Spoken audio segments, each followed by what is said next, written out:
Օգոստոսի 11-ի թվերը նայեք։ Ապահովակացությունը երբ է կատարվում։ Օգոստոսի 11-ին։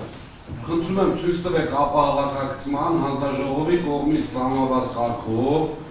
ակտը, եթե բաժանորդի ներկայացուցիչը չի եղել, ցույց տվեք ծանուցումը, որ ծանուցվել է, բայց չի եկել, ինչպես նաև չայի ծանուցումը ծանուցվել է, չի եկել։ Եվ երկրորդը, եթե խոսքը գնում է բեա համակարգի մեջ եղած բեաչի,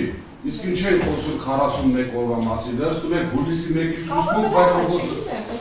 ուրեմն գոյություն մեծ, որովհետև ամիսը 1 յուրաքանչյուր ամսվա սկիզբ կա պարտավորություն գույքադրում կատարելու 41 օրվա որպես այդպես ուսուցմունք չի կարող լինել։ Դու յուրաքանչյուր ամսվա 1-ին, 2-ի, 3-ին կատարում ես գույքադրում։ Իսկ ինչի է օգոստոսի, ներողություն չեմ ավարտել։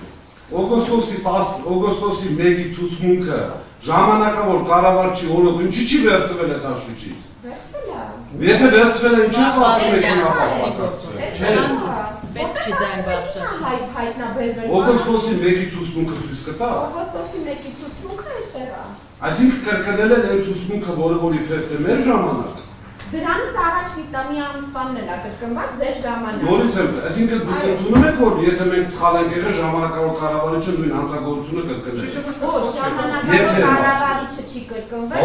ժամանակահատվածում բնականաբար բոլոր տեսուչները միանգամից չեն գործից ազատվել ու նոր տեսուչ կամ այսինքն ներողություն, պատվաժան դատարան։ Ներողություն մի բան ասեմ դատարացրեք։ Այսինքն մոտավորապես գալիս է նախկին ներկա համակարգին։ Մինչև 2000 տեսուչ չփոխենք, վերջացավ, ինչ կատարվեց, ազգանունական վերցնենք։